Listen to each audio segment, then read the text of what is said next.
We got all this gears to make our life easier, but I feel like it's so much it's a little stuff. more complicated. You know what else the other problem is? We keep disassembling and keep breaking down everything at the end of every episode, every recording. Yeah. Like, yeah, why do we not keep the wires connected? Yeah, we should just keep everything as connected. Yeah, wires always get disconnected. I don't know. Everyone starts grabbing wires and I don't touch unplugging. anything. So like we should. Well, today's the last episode that we're recording here anyway. So we have to pack it up today. But like next time, so disregard that. Next time, just leave it out. Leave everything out. I just won't have meetings in here. Yes, you do need to have a meeting. Just put the microphone over there in the back. So we won't be here for a while. So yeah, it's we'll fine. figure it Have out. your meetings. Okay. We'll figure it out. Anyway. What are we drinking today, guys? I have no idea. Is this mine here? This disgusting stuff. Was this Kool-Aid? No, try it first. Try it first. You might need to stir yours a little bit. Cough syrup. It's pretty good. It's like a little sour, but I like it. It's in honor of our Philly adjacent guest today. Sort of kind of from Philly. Yeah. This is Philly drink? Never knew there was a Philly thing. adjacent. Apparently. Philly adjacent drink. It's a Philly adjacent drink. It's a what is it? It is what do you call it?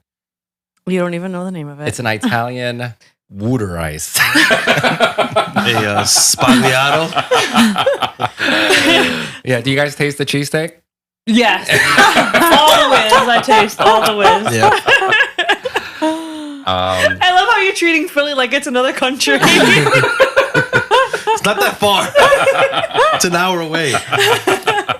I think it's an hour away for our guest too. No, you said 2 hours. Few hours. 2 hours. A few hours to here. Yeah, I few think it's an hours. hour, about an hour and change from them. Yeah. So I was googling like, all right, well, what's like cuisine wise and drinks wise, what's Philly known for, right? And it did cross my mind. I was like, I wonder if I could make like a cheesesteak flavored drink, but that would be pretty disgusting. Gross. Yeah, I think I'll pass on that. But I was like, well, they have. Is Yingling's from there? Is he Yingling from there? Like beer? I was thinking about beers. Yingling's in PA, right? It is. Yeah, but it's just not Philly. I love how he's not talking because he told him not to talk. But I was like, but I saw this recipe. There was another one that was a bourbon drink, but I was like, oh my God, this looks really strong. So I was Some bourbon in this would probably be pretty good. I don't know about that. I don't think so. No. It's just fruity. Just want more alcohol. But basically, this is a Dirty Shirley. Dirty Shirley? Mhm. It's like a Shirley Temple for adults? Shirley Temple. Yeah, Shirley Temple for adults. That's pretty much it. Okay. Yeah, so I'm enjoying it. Yeah, it's not bad. I'm going to order this at my next wedding. A Dirty Shirley. Ben always Actually, drinks you know what? Shirley Temple. I was hanging out with a wedding planner maybe about 2 weekends ago, and I was like, when you as a bartender, do you judge people based on the drinks that they order at the bar? I'm sure they do. Yeah, they're like, oh my, sometimes you get some bimbo that comes up to the counter. It's like, Bimbo. I want to have a Dirty Shirley, extra dirty, right? Make it extra filthy. I want it dirty. I'm a bad girl. Yeah, they're totally judging us. The worst drink for a bartender to make is a mojito.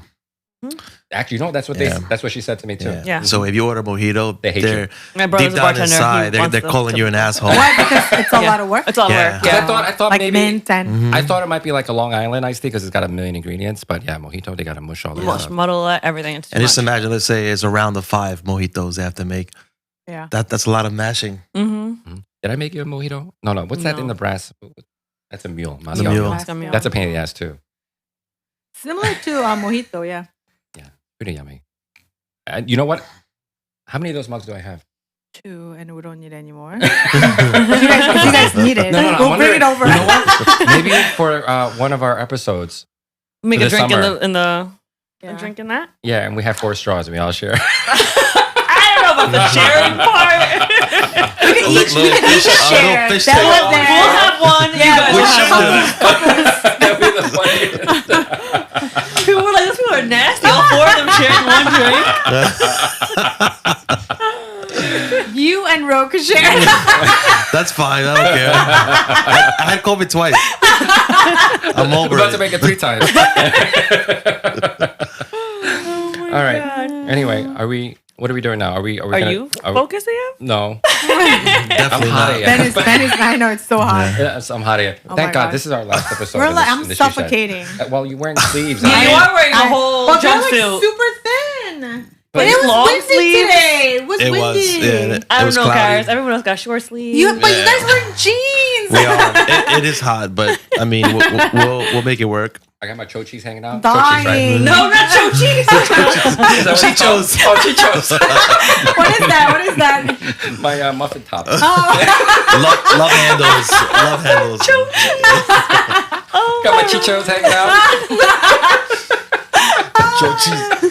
Is it? It's not chochis. What's chochis? Muffin Chichos. top. I have no idea. We don't know what chochis Yeah. are. We know what chichos are. And chichos are your little Muffin love top? handles. Muffin top. All right, fine. Are we ready to start this podcast? Yes. are. Now Let's you do should it. be focused there.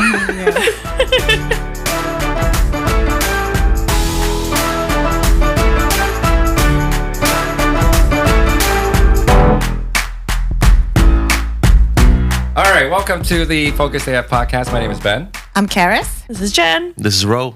and today's special guest is someone from Philly adjacent. The other country. He hails from this far, far, far away magical land called Philly adjacent. Far away. Anyway, this man needs no introduction. A lot of us know who he is.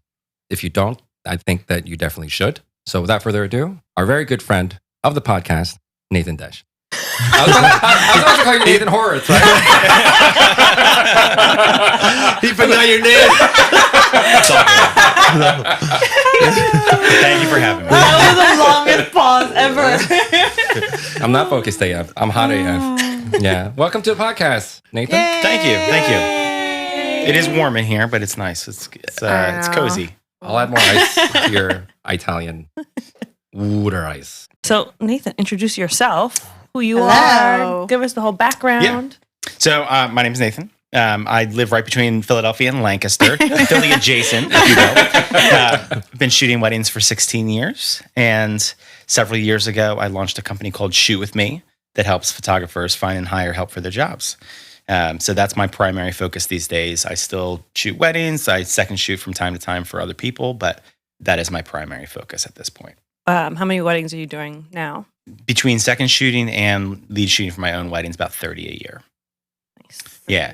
In the past several years, my focus has shifted significantly from shooting, 30, 40 weddings of my own to shooting significantly less and focusing on Shoot With Me, because that is way more of a time commitment during the week. And I didn't want to have my weddings, kind of polluting my midweek. And so anyway, with that, it gave me an opportunity to second shoot for people and just kind of see that side of things, because I did not come up in the industry by second shooting for other photographers. I started shooting for myself right off the bat, and don't recommend that. But I think all of us here started like that. it's a lot longer of a learning curve to do it that Agree. way, Definitely as agree. opposed to working with experienced professionals and just seeing how things are done the right way and sometimes the wrong way. But you gain that insight by working with other people. I still learn from other people both what not to do and what to do. And I've been doing it for 16 years. So.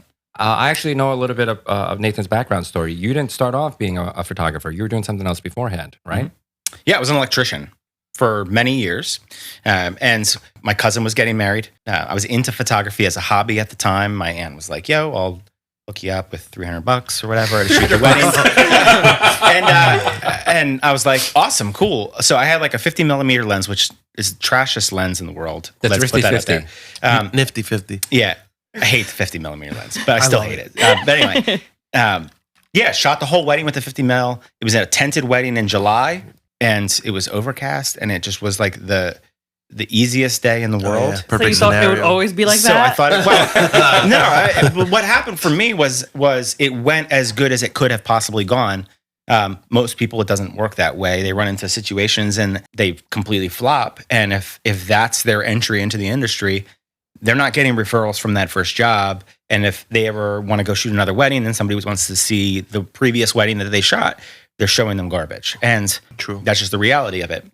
It was not my reality. I was able to book a killed lot of it. weddings You from crushed it. that. Lucky you. Yeah, I lucked out, but I was playing with fire, and that's not the best way to get into the industry. And I think a lot of times what happens is people, they get a camera from Walmart or whatever, and they start taking pictures of their kids or whoever, and people start telling them, oh my gosh, your pictures are amazing. You should do this as a job.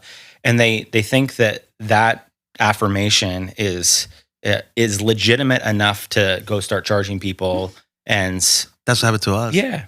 What people said that your work was great, and then you're like, all right, let's go. Yeah. You gonna pay me? Sure.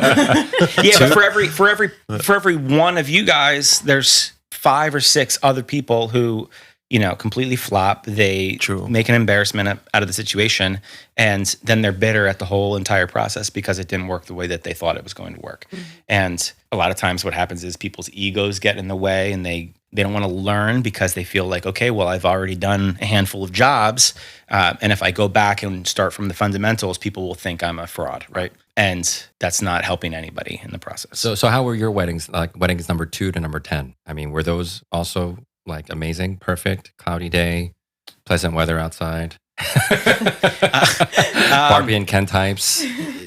Honestly, they were not the most challenging weddings. A lot of them were tented weddings. Tented weddings are oftentimes easy to shoot. You can bounce a flash off the white ceiling, and true. They still were garbage. I look back on them now; they're total garbage. But I was at a garbage price point, and it took me more than 300. the second wedding. I probably charged $900. Oh, that's pretty good. That's not bad. That's a big bump. 300, 900, how dare you? But that was probably a year and a half later. I booked that second wedding 6 months after that first one, and their wedding was 9 months after that. So there's a big gap in there. But that second or third year, whatever you want to call it, probably did 4 weddings, and slowly grew from there. Slowly raised my rates. Didn't fall into that trap of raising my rates too fast because everybody was telling me to. Oh, yeah. I had no mentors. I had no voices in my ear telling me what I should be doing or what I shouldn't be doing. I was figuring it out on my own. And that's a personality thing as well. Some people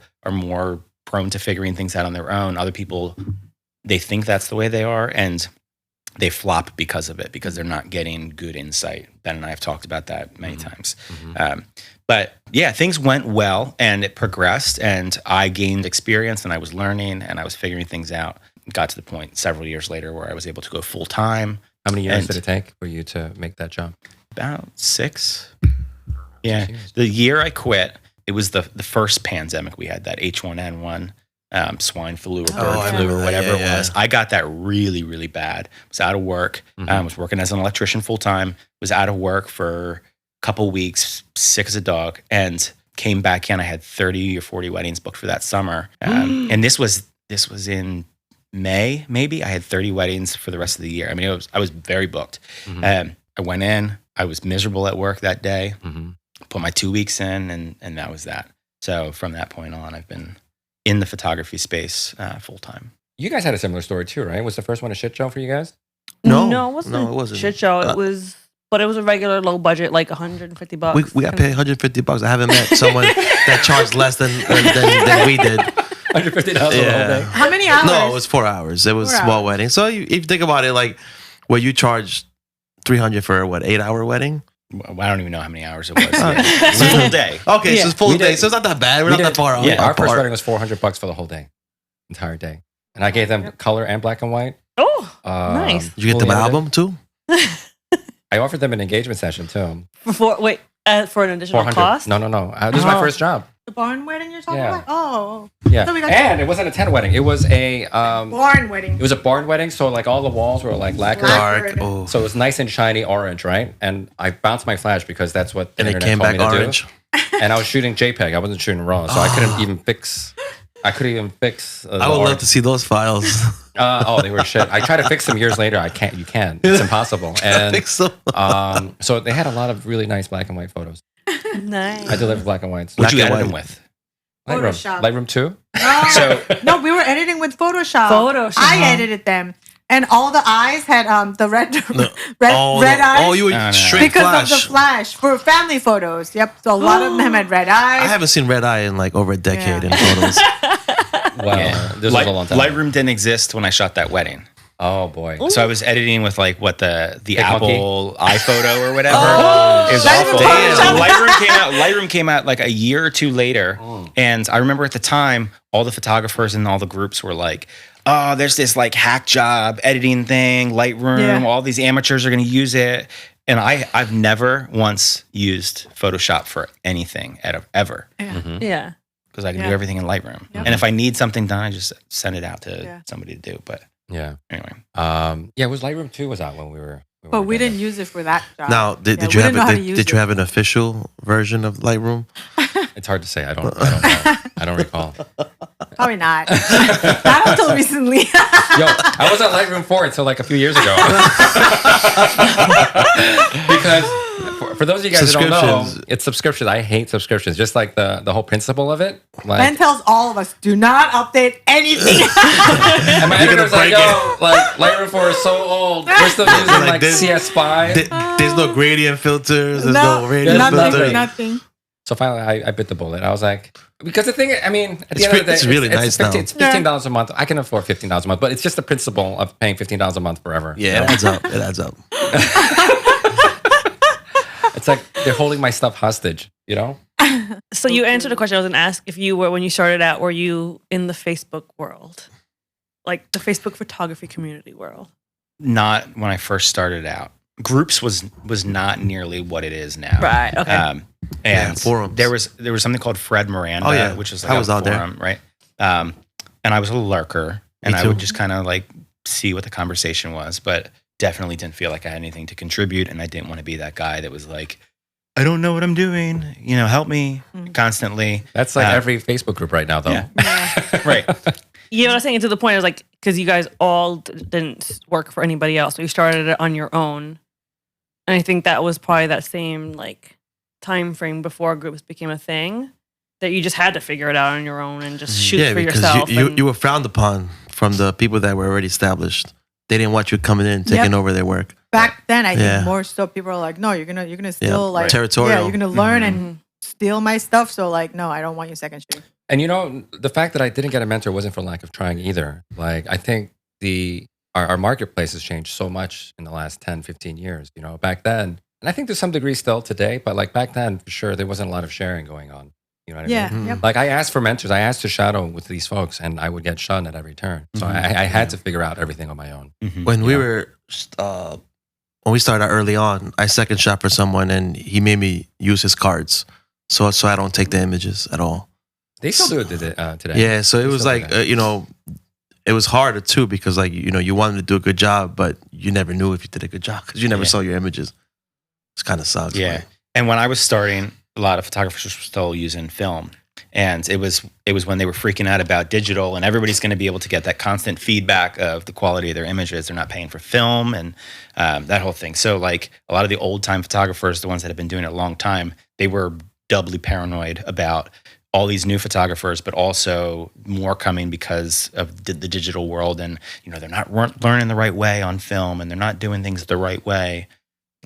There was a friend of mine, his brother-in-law was a wedding photographer, and I'd bug him from time to time about different things, but he was like advanced and busy and doing his thing, and I kind of knew that I had so many bullets in the gun to reach out to him and ask him questions. So I was very, careful with how often I picked his brain on things. Who's second shot for you? Or were you shooting them by yourself? I would find warm bodies off the street.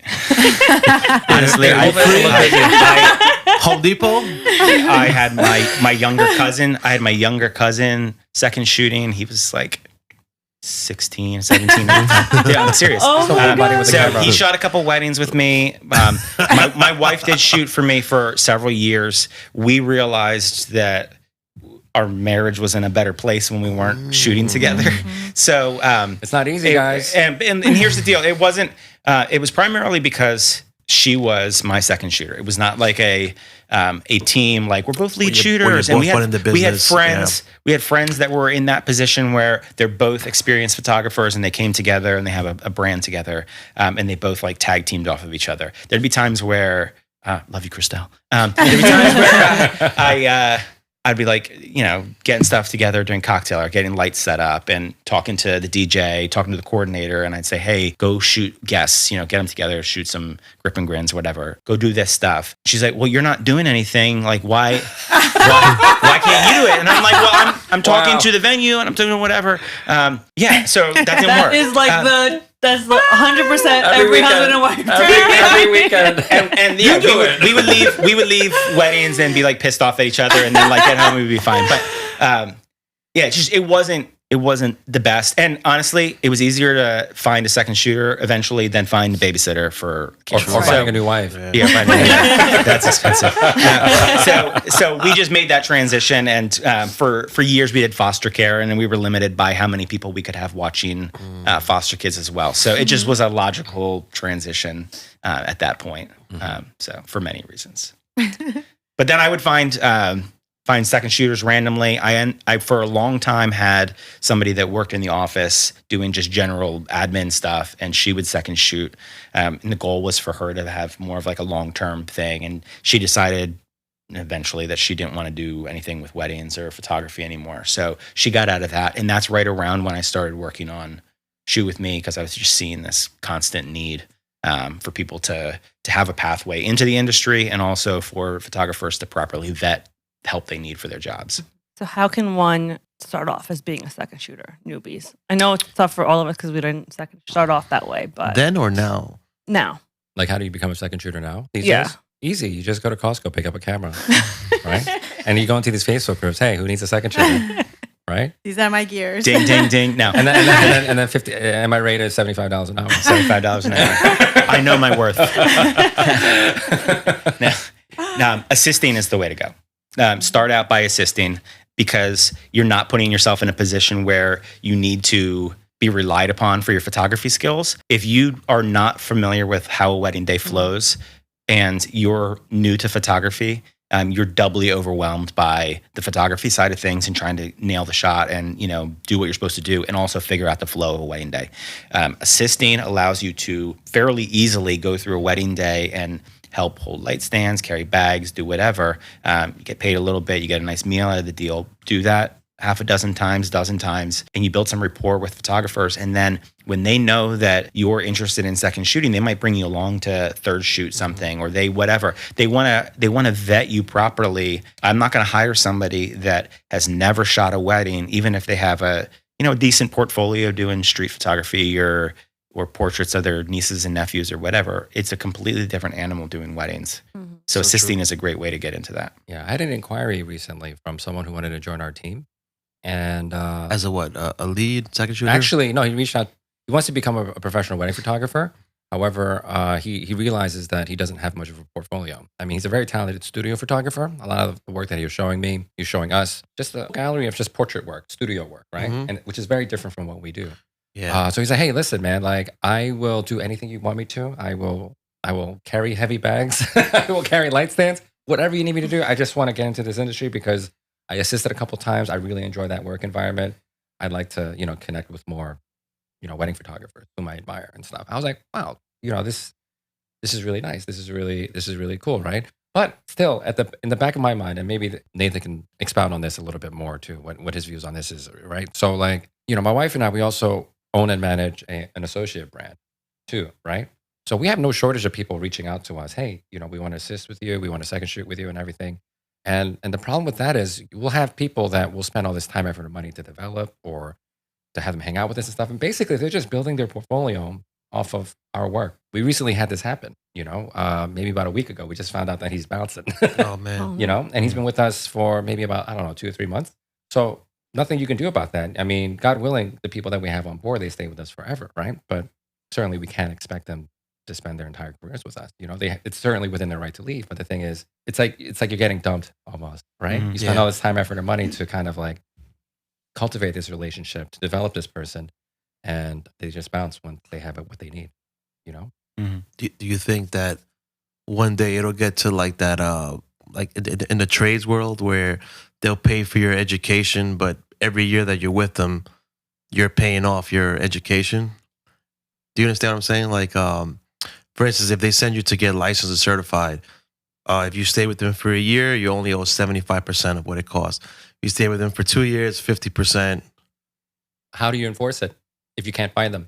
It's in the industry I was in, the printing industry, it was you signed a contract. So if you broke the contract, you owed the company the money. Because you have people that do this for green cards too, right? Where you get sponsored for a green card and stuff. You have to kind of work for free or work for whatever lower rate until you pay off whatever the company invested to have you. Legal fees. Yep. Right. So like, I don't know if this is something that we can explore in the photography world, you know? This is the other flip side of it, right? So outside of the photography world, you have these big corporations, big businesses and stuff like that where they have traditional employees.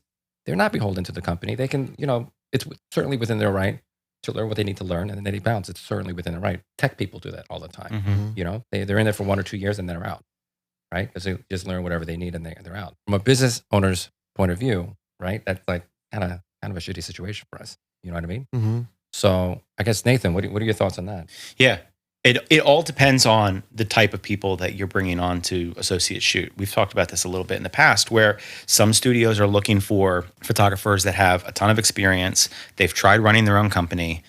They've realized they love photography. They hate running a business. They make excellent associates for your brand because they've seen that side. They don't want to run their business anymore, and they want to come back and shoot for somebody and make good money. I have some colleagues that's the model they use for their associate team. The other one is targeting people who have day jobs, who are not looking to venture out and do their own thing. They like to shoot. They want to make some side money or whatever, and that's the route that they go. That's all of Pearl Paper Studios crew right there. Yeah. But I was talking to my second shooter for last Friday's wedding. He's newer photographer, gaining some experience, is growing and is developing his skills, and he's interested in potentially starting to associate shoot for other photographers.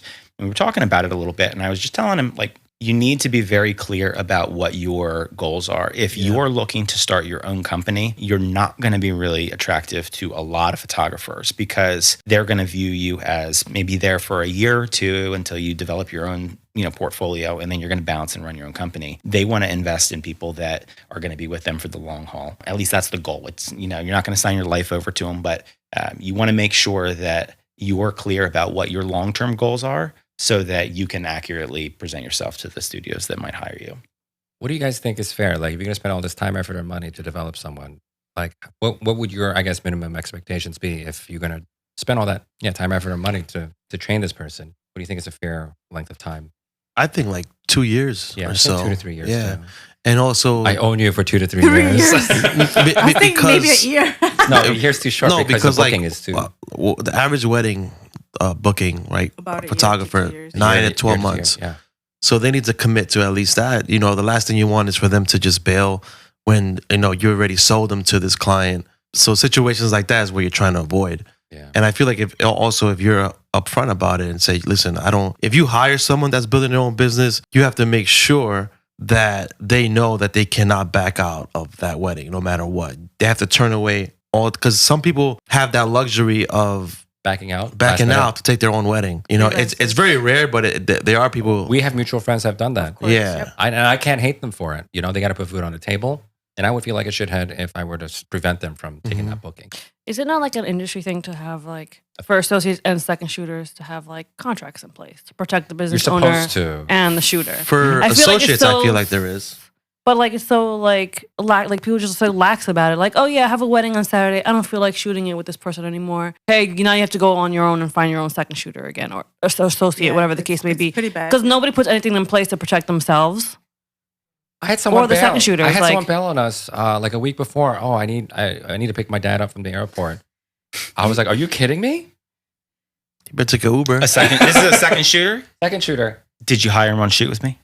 No. So you can't leave him a review. That's the thing. That's part of the, listen, honestly, that's part of the reason that I wanted to build the platform. It was the Wild West, right? People would be bailing left and right, and you see all these situations where, 3 weeks before a wedding, somebody's canceling and the photographer's having to scramble around or whatever. Contracts is a great thing to have in place, but not everybody does that. And unless the contract is professionally written and not some like back of the napkin thing, what is enforceable, what's not enforceable? You ask what the minimum time is for like if you're developing somebody and you're teaching them everything you know and you're just pouring into them, have a non-compete with them where you say, hey, look, I'm going to pour all this into you, but I want you to sign a 3-year non-compete as we're going through. And then if you get to the point where you want to go do your own thing, great. We sever it then. And you have, a period of time where, that's in place where you're not going to like overlap or whatever, but there's protections you can have on both sides. Yep. But my understanding is you can't have non-competes with independent contractors.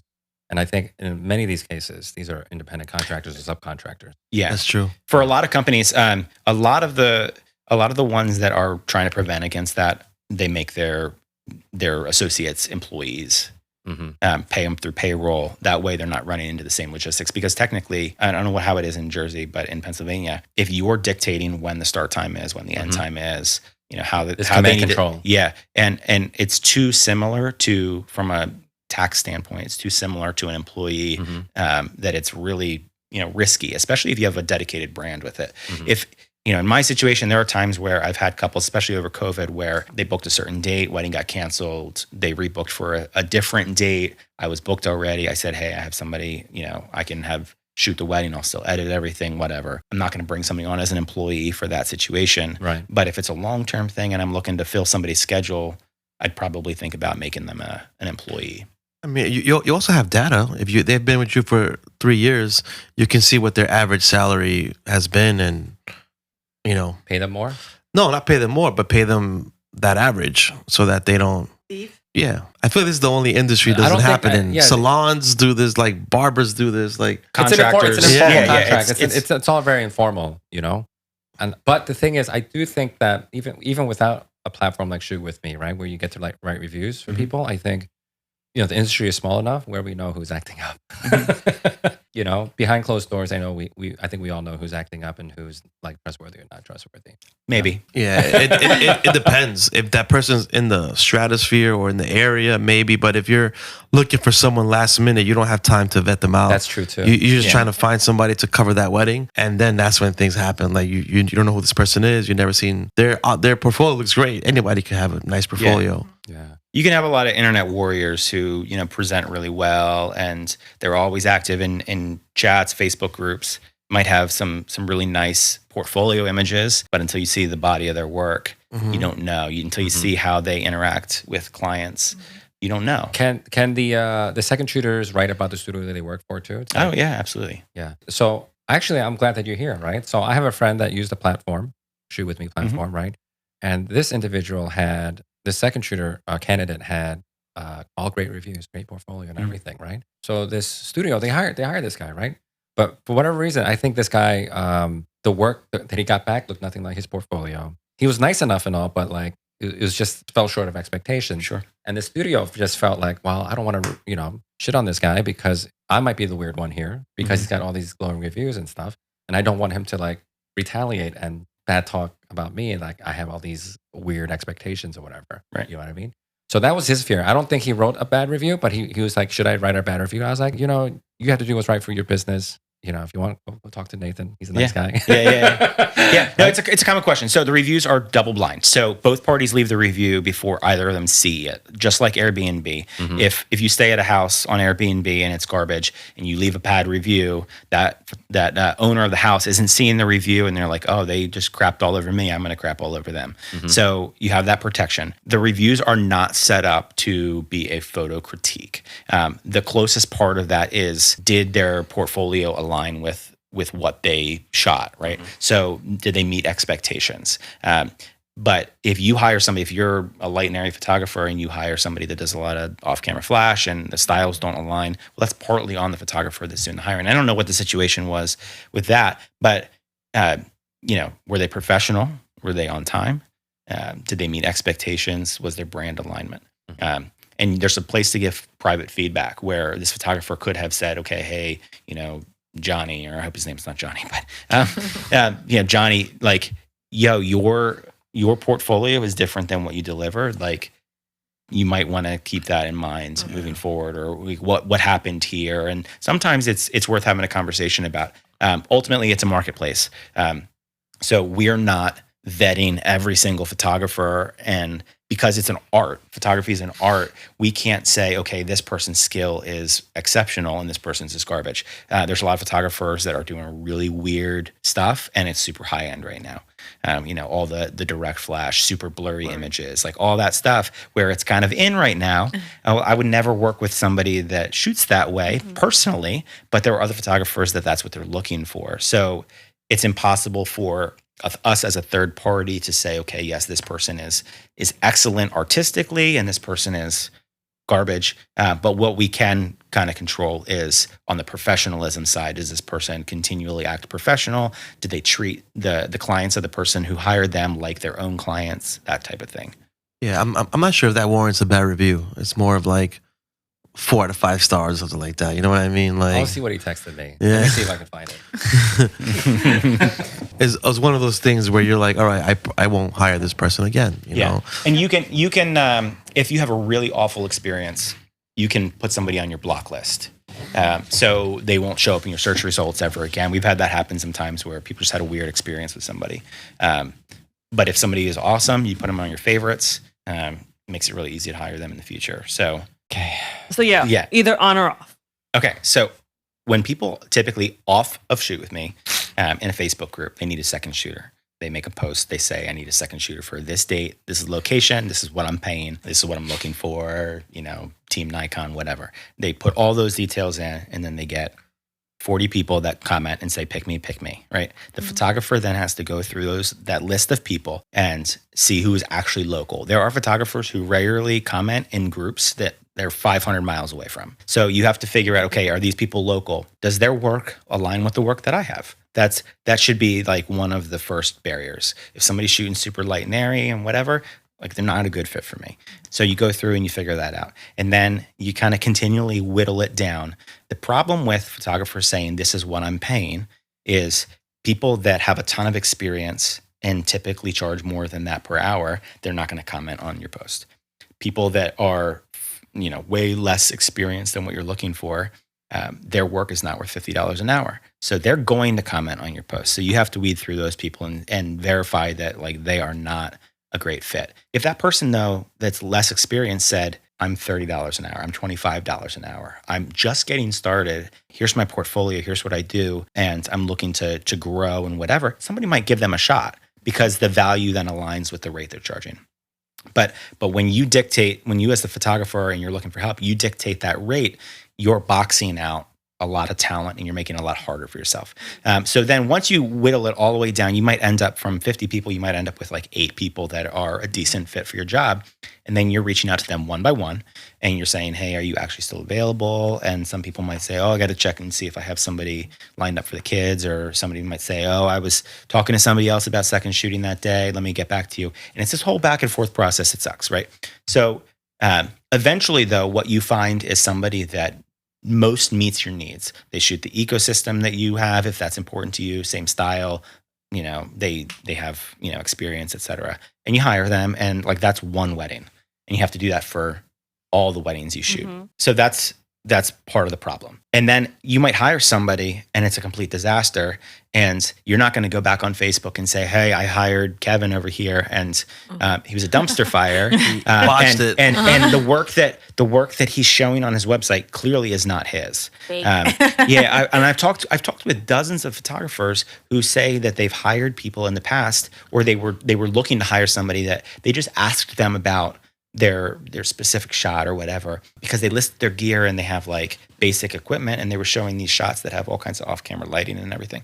And they were like, how'd you get this shot? And he's like, oh, the lights just happened to be there at that time. And you're like, what are you talking about, dude? So you really can't properly vet somebody if you're one day looking at somebody's Instagram, one day looking at somebody's, smug mug or whatever.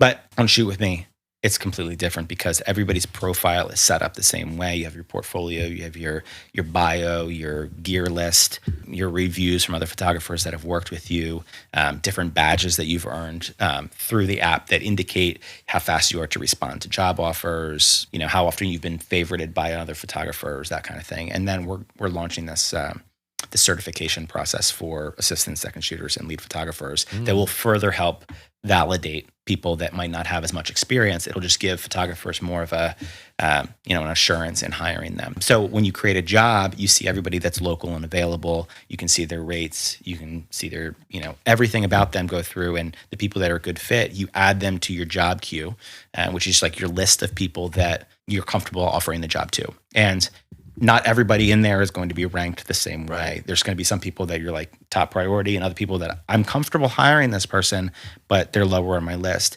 You put them all in order and you set a response time. Depending on when the job is, you have a bigger or smaller response time. And then Shoot With Me sends out that booking request to the person at the top of your list, and they have a certain amount of time to accept or decline the job. And then it starts going down your priority list. Yeah. And then so if they accept it, great. You have your person, you're good to go. And if you do use a contract, you can send them the contract after they accept it, yada, yada, yada. But if they decline it or they run out of time, it goes to the next person on the list. So at any given time, only one person has a job offer. So you're not dealing with a situation where 8 different people are getting the job offer and everybody's like, ooh, pick me. And then you're having to tell 7 of them, sucks to suck, right? Yeah. So there's none of that like negative like rejection that happens all the time on Facebook. And you as a photographer that's looking to get hired, you do not constantly have to monitor Facebook posts groups, anymore because you're getting job offers. I got a job offer last night as I was on an inquiry call, and I got a job offer. Just click accept, boom, or decline, or whatever, or decline. But if it's somebody that you like working with and you're open, why the heck not, right? So it's so much easier. You don't have to like hustle as much for the work like you used to. It's like a little dating app. It's cute. Yeah, it is. We have we know a videographer that started something like that for Mike? Not for second shooters, but for couples to find their vendors. Okay. I'm not sure what happened with the app. I'm not sure what. Yeah. There was another videographer named Mike who tried to do something similar. Not your Mike. There was a different Mike. And I was like, I don't know how that's going to work. I mean, you guys are doing a great job with it. I was like, okay, I can see how this can work, right? But I was like, well, why wouldn't I just go reach out to my own natural network to fill the gaps and stuff? But like, let's say you are in a market where you don't know anyone, right? And the people that you do know, they're unavailable, right? Now what do you do? Right? You go to Shoot With Me. Yeah. I'll be honest. Like when I started second shooting, I really didn't know anyone, and my work was good. But since my work was up to par, I was already a primary doing my own weddings. But since no one knew me, they wouldn't, take me on a job. The first person that hired me was John DeFiora.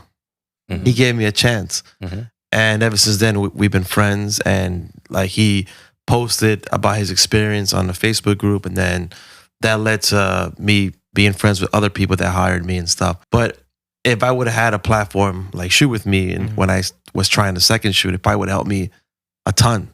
This episode's been brought to you by Shoot With Me. No, it's definitely has its purpose in the industry, you know. So once you find your second shooter, Yeah. what are the expectations that a primary should be and telling their second shooters as far as how to handle the wedding day and what they expect? Who's this question for? Everybody. First style, right? And if they have a similar style, so we were discussing this before we started recording. I've worked with people that for the portrait session, you don't interfere. That's their moment. You just get alternate angles, but you don't guide the couples in any way. And you don't pull them out too. Right. Also, yeah. So, oh my God. If you don't set those expectations, if you don't tell someone up front. Second shooters? Yeah. Yeah. If you don't tell a second shooter up front, that the way you do things, they're going to think that they're going to be helping you out. And, oh, you know what? I see some nice light here. Let's come over here. And that might start a kind of put that person in a bad place. And, it's up to the primary to let the second shooter know what he expects of them and also how he approaches the wedding day so that there's no issues. Yeah, if you don't, it's going to happen. Okay, break it down even more. So I think we need to provide like a step-by-step standards, not just style, because people have a lot of expectations that they don't express in advance of a wedding day. And then after the wedding day, they have all these complaints as far as like... Yeah, I think I see what you're saying. Every step of the wedding I think what Jen's trying to do is trying to help people who are trying to become second shooters. Like, what are some of the things that we can make this transition a little easier? Yeah. I think a lot of the problems is people aren't communicating enough with each other in advance of shooting the wedding. Do you know what I was super impressed with? The second shooter candidate that came into our orbit, the most impressive candidate was Moses Cruz. Let me tell you why. Because, are you familiar with him? Do you know him? He studied our portfolio. He's like, all right, looks like you shoot this style and this style. Is this what you want me to do? What do you need me to do? I'm here to serve you. All right? Well, I'm not looking for like, hey, bend the knee and kiss my ring or anything like that. Right? Yeah, but he would never do that these days, right? He's Moses effing Cruz now, right? But like back then, he's like, what do you need? Because the thing is, like, I have my style, but we need to keep your brand consistent. So he researched our brands, he researched the kind of photos we were producing, and he did a phenomenal job.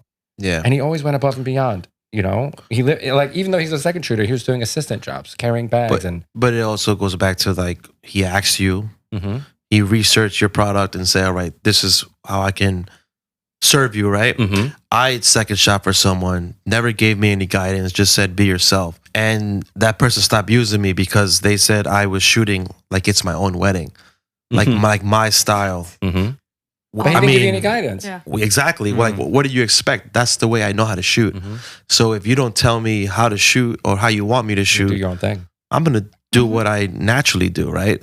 So in that aspect, it goes back to what Jen was saying, like communication, Get some guidance. And not just with shooting. I'm trying to get to like the bare bones of like personality, working a wedding day, like what step you should by be step. wearing. Yep. I think how you should be list, communicating with people. What parts of the day Your exactly am I Don't be behavior. working sloppy. on? Don't dress sloppy. Like all these expectations that you should outline in advance. And I think people they think this person already knows these things, but they don't. Right. Common sense. There's no. Once Yeah, we had exactly. this freelancer second shooter, later we got a report from our lead shooter that this person pretty much came with one body, one lens the whole day, and Oh my God. was stepping all over the bed, like on the bed, shooting with her shoes on, and we're like manners.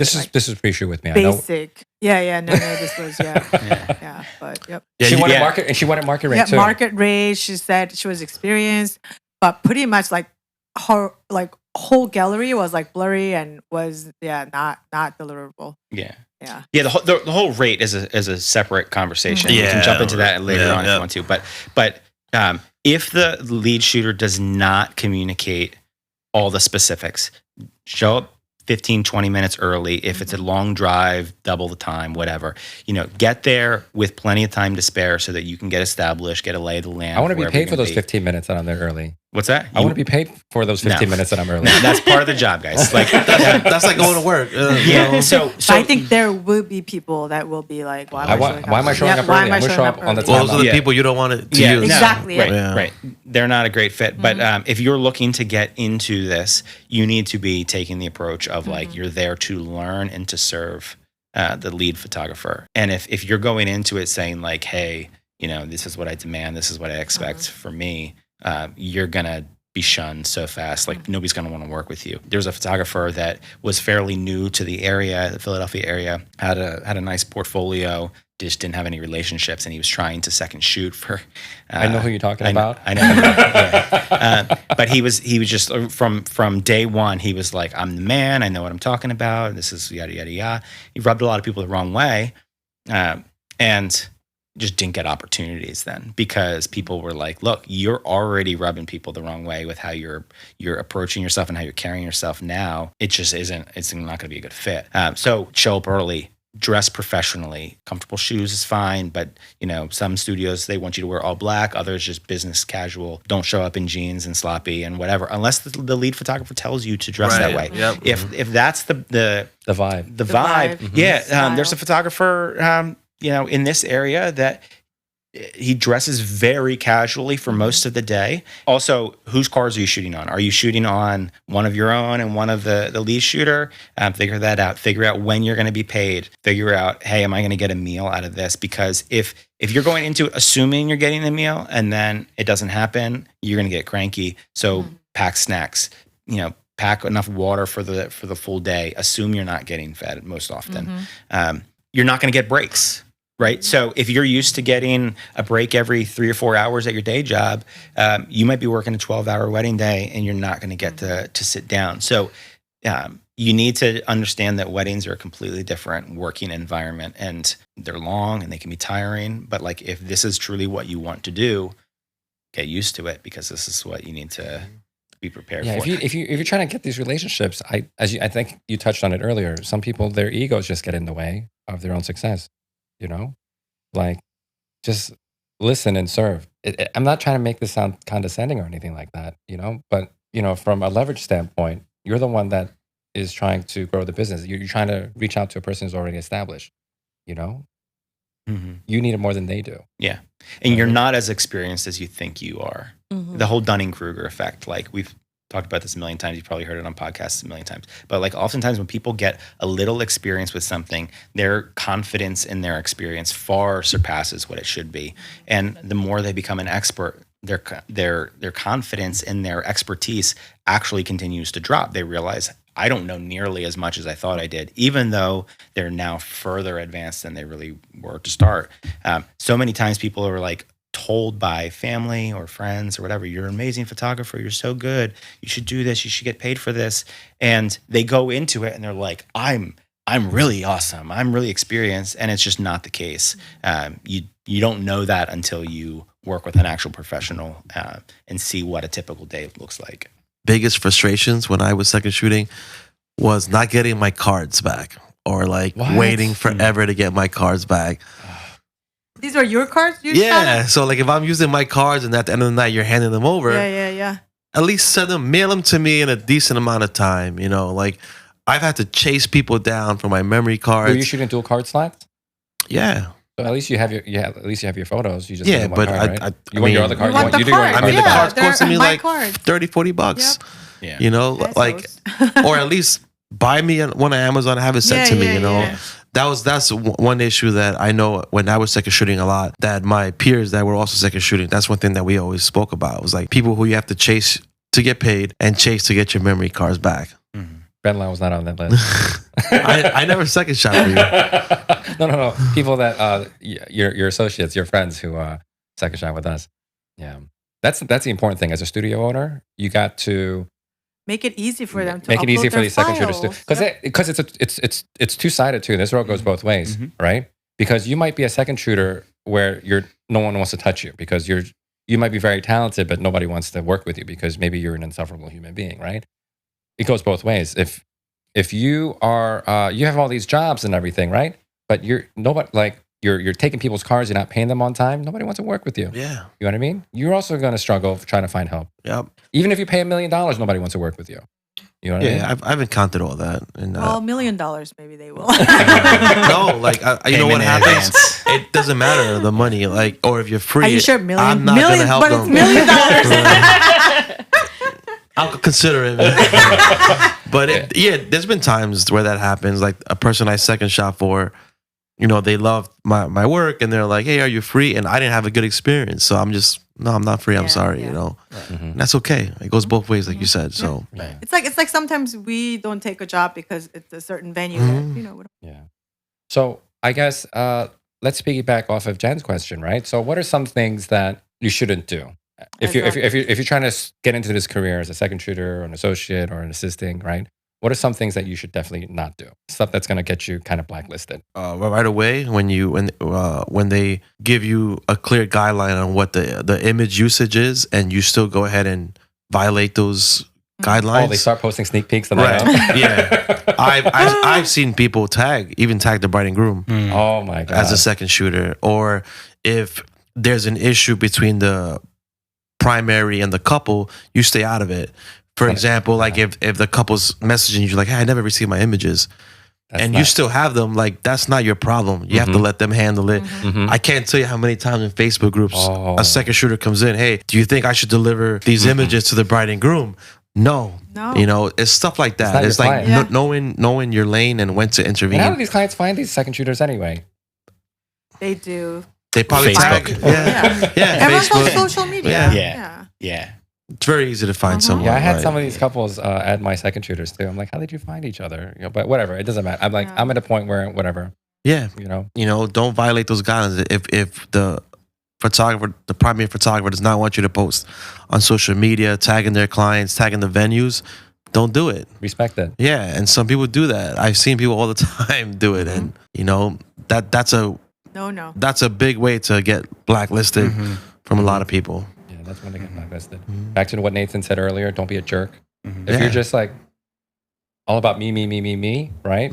Like that's a very easy way for you to get blacklisted. You know? And if you're posting teasers before the primary photographer. That's also going to get blacklisted. We should start a little. You might get blacklisted if you fill in the blank. If you use the term blacklist, you're not allowed to use that anymore. Do you know that? Really? Yeah. Oh. Cancel. Rewind. You got to use block list now. Block list. Yes. All right, let's say shit list. Yeah, Shit that list, works. yep. Yeah, you'll be on somebody's shit list. Poop list. Good to know. Andre, you got to cancel that. All right. So if you want to end up on someone's shit list, right? Be a shitty person. You know. Yeah. If you have the approach that like you're the one bringing all the value to the lead photographer, it's just not a good approach. Like you should be there to serve. Like even if you're an experienced photographer, I've shot for people that have far fewer years under their belt than I do. I'm still there to serve them. And if I go into it and I kind of puff my chest and I'm like, oh, I've been doing this a long time, you know, lean on me. I'll take care of you. Like they're never going to want to work with you again.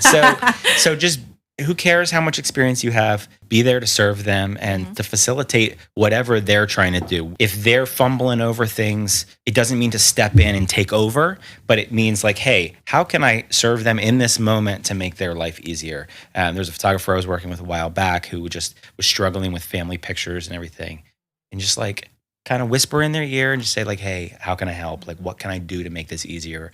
And sometimes it's just like, hey, can you help like shut everybody up and get them to stand? Like, I'll just fire the picture, but like you set it up.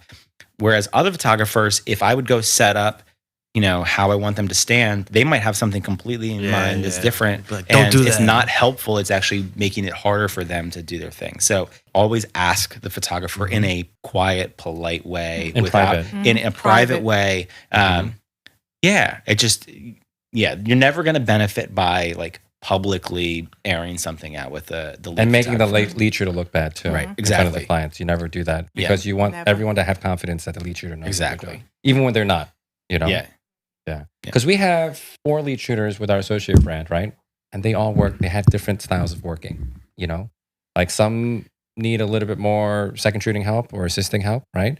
Some of them are very like, hey, you do whatever you want to do. You know, or some of them, hey, I need these shots, these shots, these shots. But the rest of it, you know, I got it. So everyone has their different requirements, different needs. You know, like for me, if my second shooters, like if I'm busy setting lights or getting details and stuff, hey, listen, I need you to get grip and grins and stuff. You know, and I need these shots for groom prep and groom details and stuff. But the rest of the day, go crazy, do whatever you want. You know, so I'm communicating that to them. You know, but I know that other studios, other lead shooters, they have different needs. You know, so it's, and like back to what Jen said, it's important that we have that line of communication. Yeah. You know? Even if the lead photographer isn't communicating to the second shooter should take initiative and try to get that information from the lead photographer. Don't just rely on getting it when the lead photographer ultimately gives it to you because they might not. So like take our that Moses initiative. Cruz. Yeah. Right. That's why he's just a superstar now, you know? You didn't hear the second shoot no more. Oh, yeah. So let's get into the juicy part of this. Well, what's that? Rates. Oh, okay. So there's Money. I have a different view on that because like I don't second shoot for just anyone. I second shoot for my friends. So I always charge less than what I guess The market rate is? Yeah. And Do you think so? I think so. I think like the last times that I second shot, I got $50, and we have people in Facebook groups who are terrible charging $75 an hour. Right, but we were saying before, like, there's no real industry standard, I guess. No, Right. that's what I'm saying. Like there's no. I feel like it should be based on experience, but also there's people that take advantage of the rates.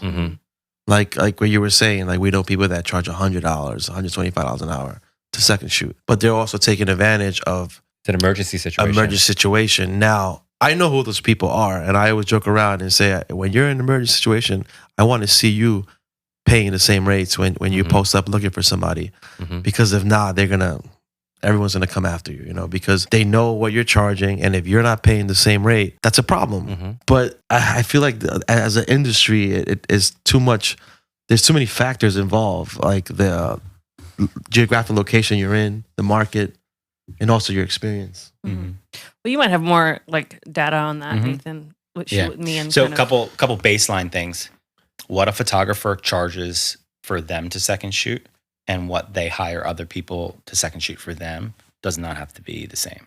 So, if you're a photographer that could shoot most weddings on your own and you only need the second shooter there for a few key times of the day where you can't be in two places at the same time, and you're not relying on them for as much as other photographers would, you might be comfortable hiring somebody that is a newer photographer because you're going to handle, groom portraits later on. You're going to handle, a lot of that stuff. Really, all they're covering is a little bit of prep, which is fine.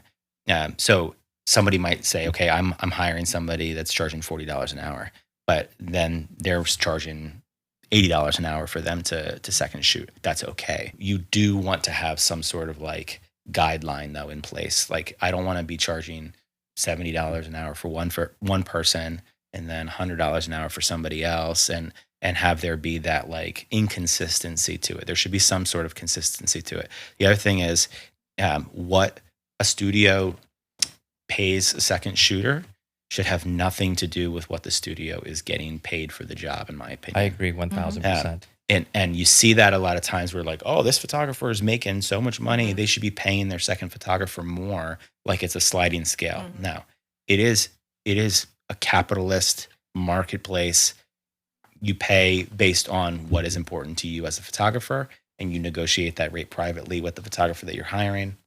And if both parties are happy with the outcome and nobody's having, their knees broken or something if they don't accept a job offer, then everybody should just stay out of it. It's nobody else's business. That's one of the reasons we built the marketplace the way that we did, was so that the people that want to get hired set their own rate, and they either become an attractive option or a really unattractive option for other people.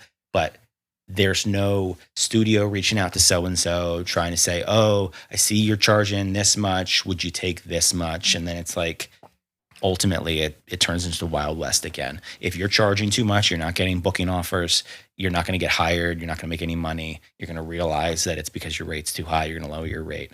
It's a supply-demand process, but it's like coffee beans, right? So there's like garbage coffee beans and there's really quality coffee beans. At the end of the day, they're coffee beans, and different people have different needs for their coffee. Some people are going to want just like whatever junk caffeine they can get. While Dunkin' Donuts. While other people are going to want to pay significantly more for the bougie beans, and like that's just the reality of it. But the person that is wanting, Dunkin' Donuts or whatever, like they shouldn't be dictating to the the little roaster over here what prices they're charging and bickering about that. It's completely unrelated to them. I got a juicy tangent for you. Yeah, go for it. So I think I saw this in a post maybe about a year ago. This second shooter, is it Blake? It could be, captured this image, and the studio, the lead shooter, took this image and sold, let's say, a $5,000 print, right? So it's the primary sold the second shooter's image, right? Okay, to make a print, out of it, made $5,000 and then IPS'd it, right? What's the problem? Well, the second shooter wanted to cut of that. Like that's my image, right? Not yours. It's not yours. Technically, it is. But it is. Was there a contract? Yeah. Because a contract is the hook in this. Yeah. Mm-hmm. If there was no contract, then technically the photographer that shot it, there was no contract in place. Mm-hmm. It's their image. Well, it's their image, but if the main shooter edited it and sold it under his brand, then it's her his. brand. Yeah. His or her brand, then it's his. And then the second shooter, whatever he does with his own image, then he can sell it. Go sell it. No. Yeah. Well, in legal, if we're talking about the legality of it, the second shooter has a right to get a piece of that. No, of the image. Sale. That image belongs to that person. Right. If there's no contract in place. But let's say it's shoot for print. I mean, what do you call it? It's shoot and burn. Shoot for hire. Like if you work for an agency, like a contract. Because I had to sign one or two of these in the past where I was shooting for someone else. I don't do that very often, but this guy made me sign it. And basically the images belong to him. I was like, whatever. I'm here to help you out. So whatever, right? I'm not using this to build my portfolio. I'm not doing this for my own gain. You were stranded, so whatever. I'll help you out. And thank you for that, Ben. Huh? I said thank you for that. So whatever you do with those images, you do whatever you want with it. Yeah. Okay. Well, you signed the contract, so that's all right. Of course. But I assume that this second shooter was a little bit salty because this studio made a couple grand Mhm. IPSing this image, and this second shooter didn't But get what's a the piece of difference if the image goes into an album? Like, no one has no rights for that, right? that. Or if they took the second shooter's image and submitted for awards and they win stuff. That That's I don't think you different. should. That's different. That's not That's- your. yeah. Okay. That's not your. That's not. Yeah, that is no. But what if you submit the You- album, the entire album, and the Well, you second shooter can. contributed to Yeah, it? that's Yeah, well, fine. you can. Does the Depend- second shooter get a piece of that prize money? No. depending on the album competition, it's either your work or Both? you 2 shooters, but you don't have to name the shooter. Like album, you need to have 2 people's work because it's No, it's not start to- not everyone shoots with 2 shooter teams. Well, then But regardless, like there's like what we think is like right or wrong, And what's and there's legally what's legal, Mhm. Right, that's And what those I'm are two saying. different things. Yeah. So, if there was a contract in place, and it was a legitimate contract, it Mhm. wasn't like a back of the napkin thing, Mhm. then more likely than not, the studio basically says any images that are shot by the second photographer are the property and ownership of the studio, and the second shooter has no rights to that whatsoever. Whereas if there was no contract in place, that's where it becomes a sticky issue. If that second shooter because is that going to studio monetize Yeah. a copywritten work. But also, like, if someone in our industry, if a second shooter does that, like, the word was spread around, that person will They'll probably- never get hired again. Yeah. Never get a job. You'll Just get for- shitlisted. just for doing something like that, because like it's what's it called, an agreement, like It's that everyone, it's understood. yeah, everyone in the understands. industry that this Yeah, is but this check is how this it out. works. Like it's an issue because it's a $5,000 print, right? Right. It's not an issue if it's in an album, Mhm. but there's still a value to that. Like if the album is a $3,000 book or whatever, well, break it down to the number of images that are in there and say, okay, well, 8 of these were the second shooters or Give me a cut of whatever, that. and give me a cut. Nobody's going to do that, and nobody's going to give a cut. Like if you're charging for all the digital files, no second shooter is going to be like, okay, you sold the digital files for $1,200. Well, 400 of them were mine. I want a third of it. Like that doesn't work. That doesn't happen. It's just because it was a $5,000 sale, and they're like, "That's my image One that I took. image. It's one image." You're right. And that person got paid to do the job as They well. got paid to do Well, the they job. got paid $500. Yeah, so like, come on. Now, if you want to come up with a different pay format of like, I'll pay you through commission, like on sales. right. I've Let's seen consider that in that. contracts. I think some people do that. want that. Yeah, some of the second Yeah, shooters don't and want that's it. okay. But if I'm paying you for the job, you already fulfilled that job, and I paid you for And it. I think I agree with that too. But at the same time, if you put yourself forward like that, hey, listen, I'll second shoot for you for this rate, but I want a commission on any IPS sales. I don't know if that's going to I don't think decrease your anyone- chances. Anyone's gonna hire I don't think you. anyone's going to hire you. But if you And then how did the second Present- shooter find out I know. about the sales? Why does the second shooter know about the it? studio's a big mouth. Yeah, Look, it's I- like I- told them. yes, Oh, like you it's posted money. all over, like, But wow, you know yeah. they didn't shoot the image, right? Yeah. No. Listen, if the second shooter is dictating their terms to the lead photographer, That's then within they're- their right. That's within their right. To the second shooters, hey, listen, I'd like to be paid $50 an hour, and Yeah, they can do that. They can yeah, do that. no. But if they say, "Hey, anything you sell, I want a cut of it, and I want this, and I want that," They can say that's what you're we're gonna you're not honor. going to be an attractive option No. for those studios. And then what Yeah. are you doing to sell this? You know what I Yeah, mean? you're not doing Yeah, are nothing. you You're marketing? just- Are the you going to be studio here? selling it. You have nothing Right, to do right. selling it. So It's like the person who's mining a diamond is Right. going to the jeweler after he sells it. that's my I want diamond. a cut of that. Yep. I labored it. Yeah, you know. But you it's know like- what's all? You know what the one caveat with this? You guys soccer fans at all? So Messi coming to Yeah. Miami. Yeah, yeah. So he basically said one part of his contract was he knew he's going to increase the revenue for Apple TV that has the MLS contract. He knew that he was going to increase their revenue so much that in his contract, he gets a piece of Apple. Oh. Because he knows that just by him coming to Inter Miami to play there, the revenue is going to go Yeah. significantly higher The for tickets were subscriptions insane. for Apple TV. So he's getting a cut of that. And I think there's something else that he's getting a cut of. But he's basically saying, I'm a content creator and I'm going to increase the overall Yeah, value of this the profit. platform. Yeah. I want a cut of the platform, not just my salary that I was getting before. It's the one of the first Wow. sports contracts of that type. I hope that this doesn't become the norm for second shooting contract, where they No, want a cut and of it- the and IPS. It's not going to. No one's gonna be messy. Wedding photographer. So who do you think you are, Blake? Is Blake a real person? But his name's not Blake. Fake name. I'm like, man, we're out in Blake. Yeah, he's a real person, but his name is Blake. Yeah. We're actually looking at tickets to go into the A Red Bulls game for Miami was $400 a ticket. A regular game, $40. I was like, just for so Messi? that's 10 times the amount. Like, I guess I'm not gonna go. But it's like going to a concert. How much did you pay for your Blink 182? That 300 some each? That you did not enjoy. You didn't enjoy it? No, because I had this giant standing in front of me. I couldn't see. Yeah, there were floor seats. There was like I got floor seats. That's why you don't do floor seats. And then he didn't know any songs. I was like, because they were playing all the new songs. I was looking at him. He was like yawning. I was like, I'm here because of you. They're playing all the new songs that I didn't know. I was waiting for the songs. I was waiting for the songs from 30 years ago, and they weren't playing it till the very, very end. It's only 2 songs. Yeah, like 1 or 2. That was it. And I don't stay to the end of concerts because I'm trying to get out to the parking lot early so I don't get stuck. You're one of those. Yeah. Yeah, I'm he one of those. Forces us out. I'm like, I'm out of here. I think it's the last song. I think we're out of here. You should have just... Did you go see the concert? No, I hate concerts. Okay. So you paid to go to a concert to listen to the same song you listen to every weekend at a wedding? No. 100%. Exactly. That's right. Yeah, they play it all the time. And some of the cover bands are pretty legit. So. Well, anyway, yeah. But yeah, it's like concert. I was able to check off. I was able to check off another thing on my bucket list. It was one of the boringest concerts. How dare you? And that's what you said too. It wasn't as boring as Ed Sheeran. That was pretty boring. Ed Sheeran was pretty boring. Did you go this year or in the past? No, we went before pre-COVID.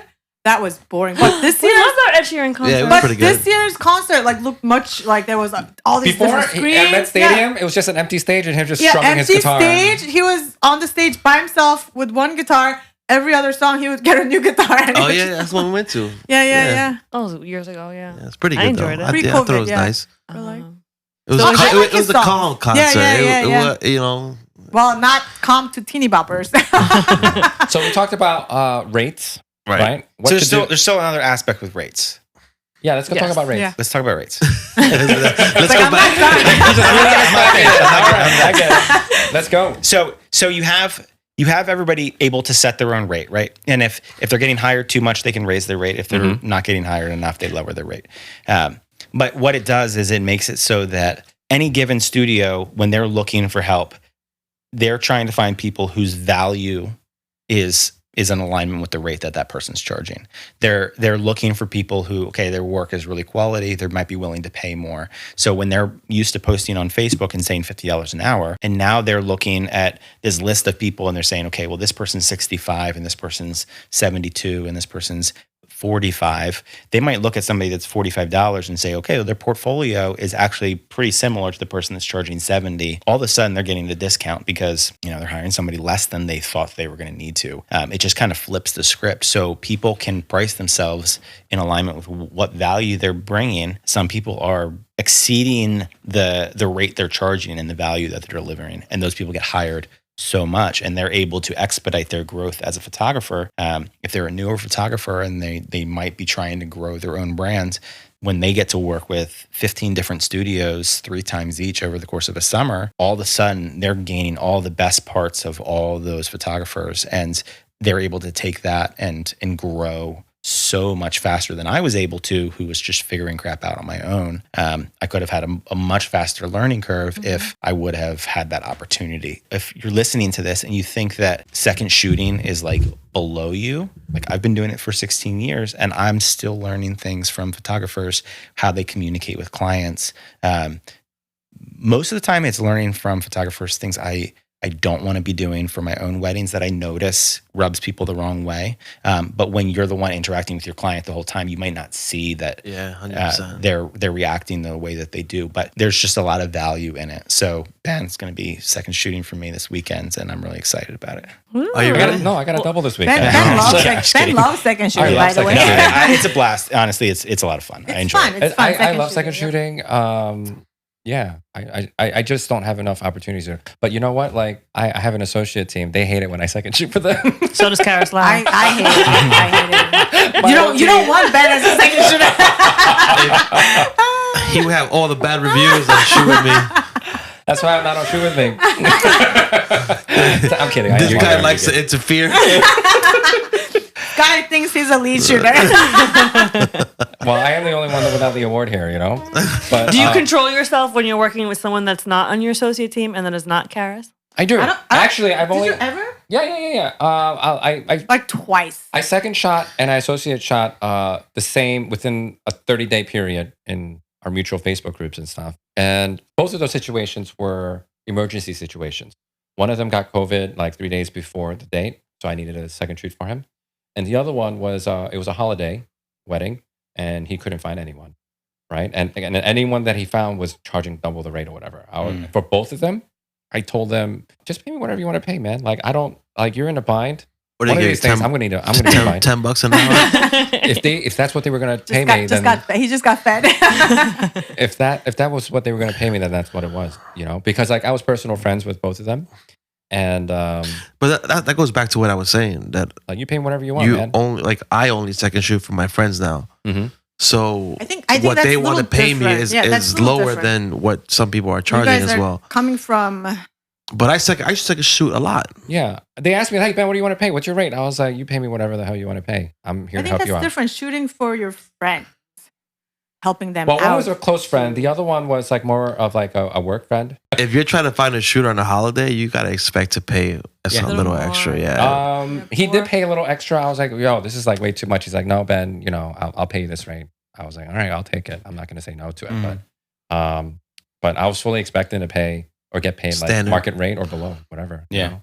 Yeah. You know what though? Like it's in those situations where it is a friend, it is sometimes better to just give a dollar amount, because like if you just say pay me what you want, it opens up that opportunity for somebody to be offended, right? Like if he would have paid you $30 an hour, you'd been like, bro.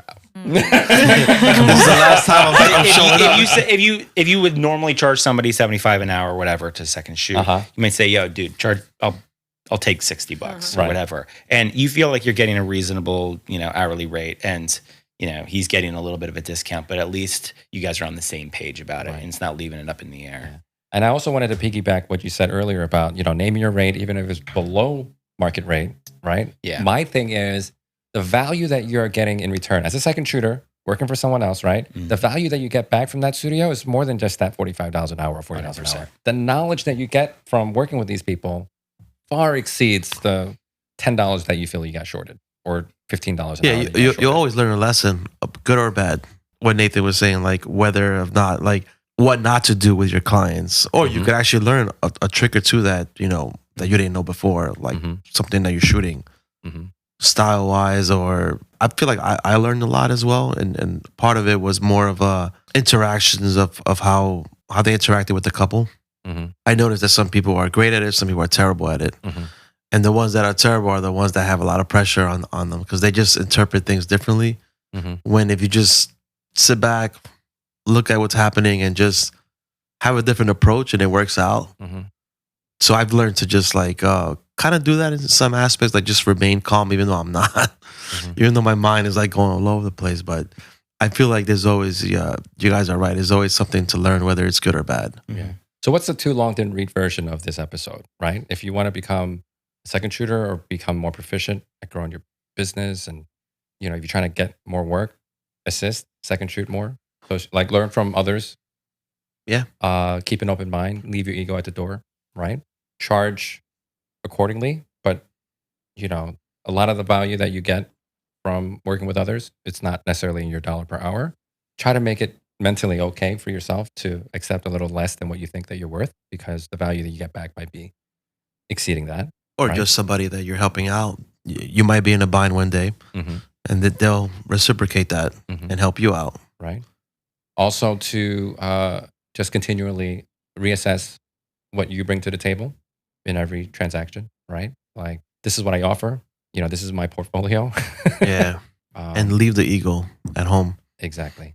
You're there to serve. Did I miss anything? Just emphasizing the honesty part. Don't overemphasize the experience you think you have. Be very clear with people about your experience level, how many weddings you've shot, if you've shot any, what your equipment is. People are oftentimes a lot or they're willing to list equipment that they've borrowed from a friend or whatever, and then they show up to a wedding, like you were mentioning earlier, with a one rebel, body and one lens. Yeah, one garbage 50 millimeter lens. And nobody wants you to shoot with a 50 millimeter lens. No, but it's kidding. But yeah, be honest about your stuff, your gear, your experience, who you are as a person, and then be there 100% for that photographer. You cannot be going off and taking 15 smoke breaks in the day and disappearing on your phone and all of that. We didn't even touch on that, but put your phone in your car and leave it there for the day. Like, it's not the time for it. Give us a little bit more about a quick rundown on Shoot With Me. Tell us a little bit about how can they find it? How they can find it, so on and so forth. Yeah, shootwith.me. It's free to sign up. So if you're looking to hire help for a job, you never pay anything. Create a profile. You can hire as many people as you want. You get full access, no charge. If you're looking to get hired, you sign up as an assistant, a second shooter, or a lead photographer. You create your profile. It's free until you actually get value. So you set your availability. You do everything you're supposed to do. You don't pay anything until you get your first booking request. And when you get that first booking request, you'll see all the details, the day, the location, the rate you had set, all that stuff. You're just not going to see who is offering you the job until you become a subscriber. Sorry, Ben, subscription. but essentially, you become a subscriber. And if you want to cancel your subscription right away after you accept that job, go for it. That's fine. You're not going to get any more job offers. But like we want people to get value from the platform before they have to worry about paying.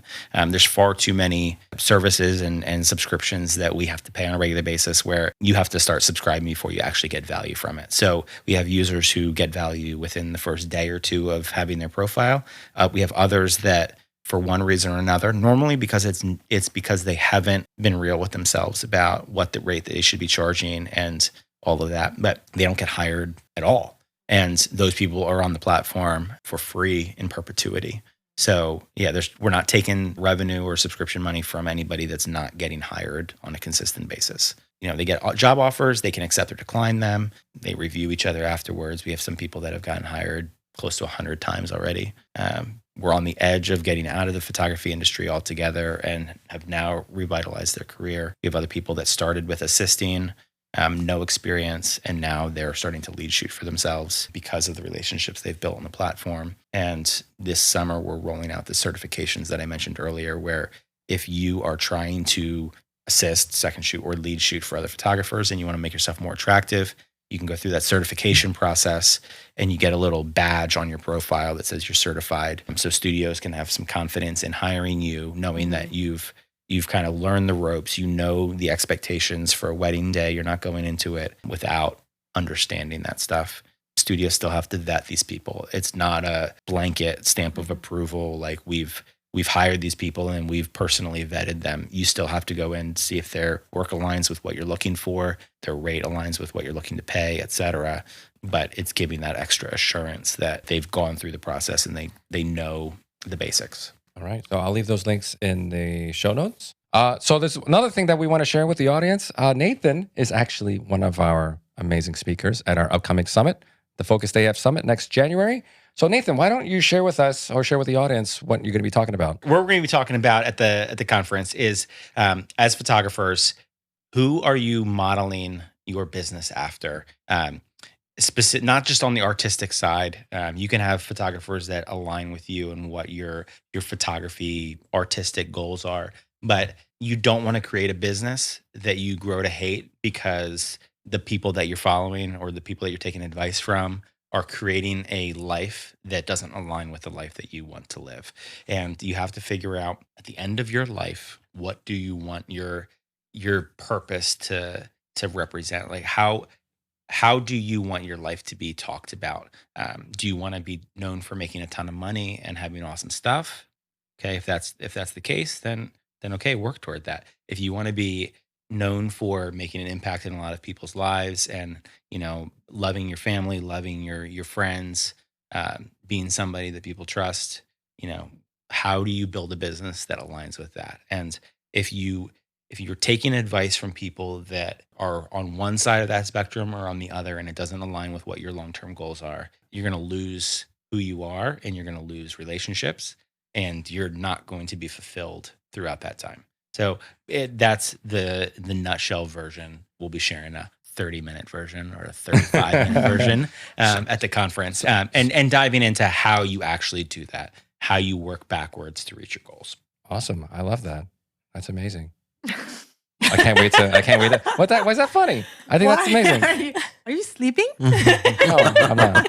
No. I think that's amazing. Cool. I'm so happy to have you on board, and I can't wait to hear your presentation.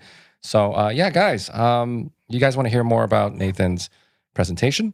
I'll see you guys in January then. All right. Sign up. Yeah. So you guys Sign can up. register over at focus-af.com. There's a little link up top that'll get you guys to the conference. And yeah, sign up there, and I'll see you guys in January. All right. How about Nathan? Do you have like a wedding crazy story to share? You have a crazy. We always have like a hot topic or wedding crazy story. stories, wedding hot topics, sales and marketing, and fashion. We haven't talked fashion. Or trend. How long are our stories? 5 minutes, 10 minutes. Yeah. However long However you long. want it to be.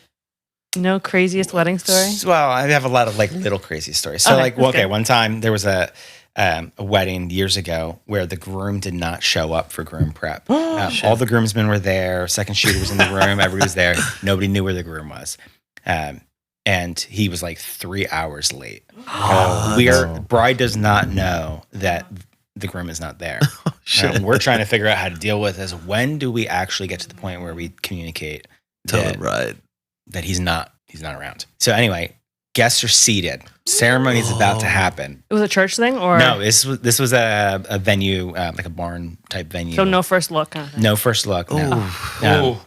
So anyway, he shows up fully dressed. Everybody's asking him, "Yo, dude, where were you? Like, what's going on?" He's like, "It's none of your effing business. Oh my God. Like, don't ask me about it." And whatever. And everybody's like, "What are you talking about, dude? Like, yeah, it's our business." Like his buddies are like, "Yo, dude, like you can't, what's going on?" He was like super pissed off. Anyway, right before he's about to walk down the aisle, he asked the coordinator, "Hey, does that door over there work?" And she's like, "Oh no." Like, why? It's broken. He's like, "I got to spit my gum out." And she's like, "Just spit it in my hand." And so he spits it in her hand. They get married, and ceremony happens. Bride never knows anything happened. Portraits are a disaster afterwards. He's super grouchy the rest of the night. I have no idea if they're still together or not. I was about to say, are they still? I don't know. I Did don't we ever find out where he ran off? No, never found Did you have out. to tell the bride? Like I never told the bride. Really? No. Yeah. But you're missing I probably the wouldn't prep either. photos. No, but you're missing the prep. Like later. I mean, later. Yeah, I'm sure I would let the family tell her. Like, you know. No, I delivered the gallery Just of the- groomsmen just the getting ready groomsmen. and whatever else. And The groomsmen. Where's the groom? Let the groom explain. yeah, dude, he's not in any of the pictures. Like we were Yeah. clearly in the room. Well, you know what? AI could fix that.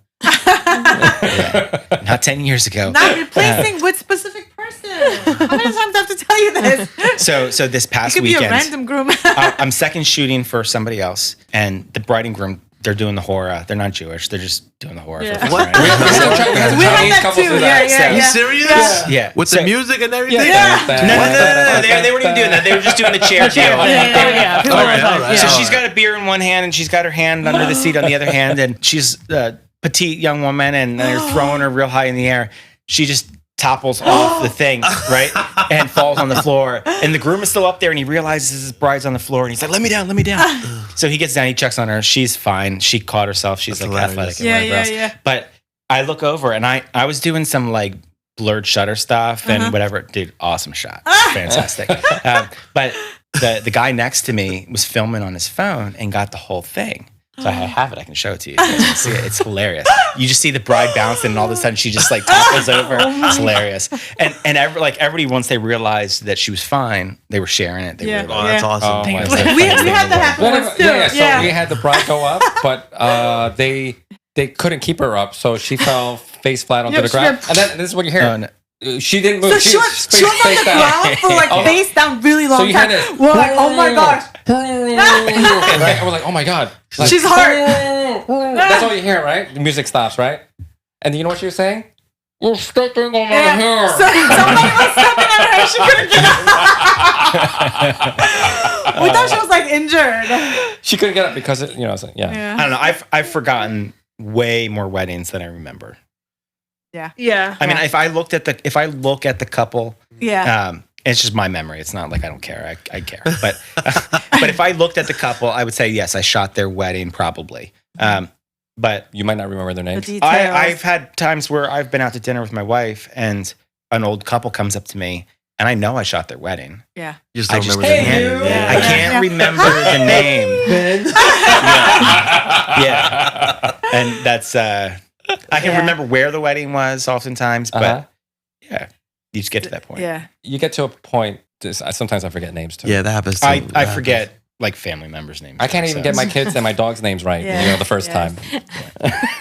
Yeah. That was funny. That was a good one. Yeah. I like it. You know what? I wonder if we did these stories, right? If we should do it like All the speakers should bring share one it with us. story. Bring a story. Yeah, because I'm So sure. we don't I have mean, to do the job. that's how you hear stories. Actually, should I say the story that Yes. What story? about the? Well, we weren't there, but a friend of ours, the bride got into a fist fight with the mother during prep. What? It's her mom?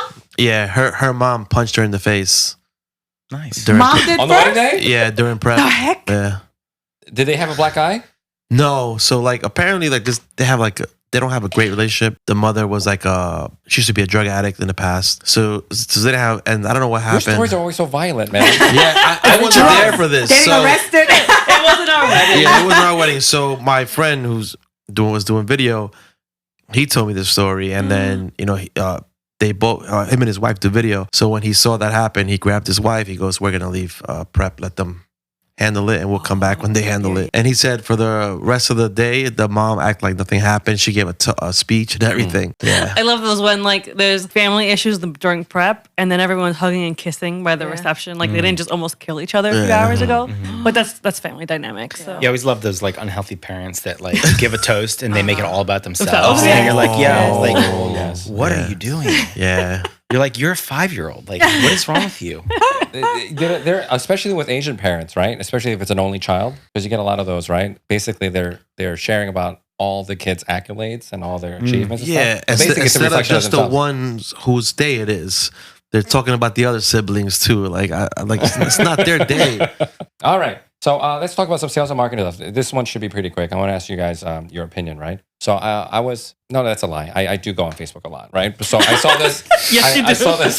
I saw this discussion like vendor list. You guys have a preferred vendor list? Do you guys maintain one? Yeah. Right. Do you share that with just your clients that pay you, or you share that with everyone? Like, Well, not even clients who have booked us. Like, if they met with us and they asked for recommendations, we're gonna send them. even if they don't book you, right? Yeah. What about you, Nathan? Yeah. So I had an inquiry call last night. Bride's getting married. 2025 doesn't have a venue. I was sharing all of my favorite venues. That's what I typically share first, if that's where we're at. But if they're like, hey, do you have a videographer? Do you have DJ? Yes, absolutely. There's really no situation where I'm like, hey, you have to book me first to get this. The closest thing would probably be video, because it's like, okay, you want to hire a videographer and a photographer that have worked together, have some rapport. The style that you're looking for, like with us, if that's ultimately not what you want, you might not like the style of the videographer because it's a similar style. But DJs, caterers, all that crap, who cares? Does anyone pay to be on these lists? No. Do I pay to be No. on? Do they pay to be on your list? No. No. Yeah. So we operate pretty much the same way. We have a list that we maintain, and we also give it out to anyone who asks or anyone that we meet with. I actually don't put people on the list that are offering me a kickback. Yeah, some people have offered me kickbacks. I was like, dude, I'm not skimming off the top. Yeah. But you're on this list because I enjoy working with you. So it's not because you're giving me $100 or $200. And what's that going to do for me anyway? Right. You know what I mean? So in this Facebook group, there were some individuals who are like, well, I curated this incredible, basically team of Avengers, this super team, right? And like, why am I going to help you plan your wedding if you're not going to be booking with me? Right? Why am I giving you all these freebies? Like, they have all these guides and stuff like that. They have these PDFs and stuff. Like, I'm not going to give you any of this stuff unless you book with me. Like, why should I help you plan your wedding? And then you're going to go off and book some other photographer. I kept my mouth shut because I'm busy. Like I'll scour and I'll lurk in these Facebook groups. But like, if I get involved, I'll get pulled in. I'll get sucked in. So I don't want to get sucked in. Right? But what are your thoughts on that? Like, people who hold on to these lists, like, I feel like it's a part of the business that's going to happen. Like, you're going to lose some. You can't book all of them in that. And if you're at least swaying a couple of those potential clients to some of your friends who are other vendors, then you're helping them out too. And and maybe they can do the same for you. Maybe they could send a person or two, even though we really don't expect anything. The fact that they will mention your name goes a long way, in my opinion. 1,000%. Yeah. How about you, Nathan? Yeah, same thing. If a bride that I'm meeting with is not a good fit for me, but I can help her with other things, she might share that with her peers. Like, hey, I didn't ultimately book with Nathan, but he helped me with a lot of this stuff, and it builds rapport. If you operate your business with generosity and with like an abundance mindset, you're going to be in much better position than if you're trying to like hold your cards close to your chest the entire time. Yeah, and that was my response too. You want to operate from an abundance mindset, operate with generosity and kindness, and the willingness to serve. And and you're generous because you want to be, not because there's some kind of expectation. The one thing that we don't do is refer videographers who also offer photo.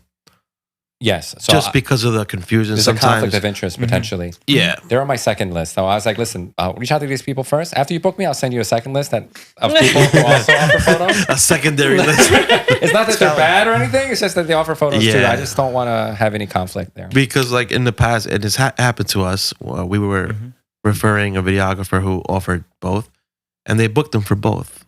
This happened to us with another video company too. And it was an honest mistake. They didn't name drop. So to avoid that issue, I just rather not refer somebody who's offering both. Yeah, we did the same thing. But from a sales and marketing standpoint, right, why we also just give out this referral list to everyone is because imagine if just me, my own personal brand, right? I shoot, let's say 40 to 50 weddings a year, right? If I were to give that list only to the clients who booked me, these florists, these videographers, these decor people, they only see my name maybe 40 to 50 times a year. But I certainly don't close 100%. I'm meeting with maybe 100 or 150 people a year. Same as us. Well, guess what? These florists, these DJs, these decor people are now seeing my name 100 times, 150 times a year. You know what I mean? I've seen it too when like I'll refer the videographer and they book the videographer and book them. Yeah, and then I see like a year later, I see them post the video. I'm like, oh, I met with them. But it's no love loss or anything. No. Yeah, it's cool. Like and a lot of them will always send us messages, or when we see them in person, and they thank us. They're always thanking us for sending leads their way. And with video, it's a little bit harder for them to send us leads because they're usually the last stop that couples book. But that's not why we're doing it. It's just like, all right, we have a good relationship with you. We want to see you win too. Yeah. And we also want to get ahead so that they book somebody who does good work and also that you work with well.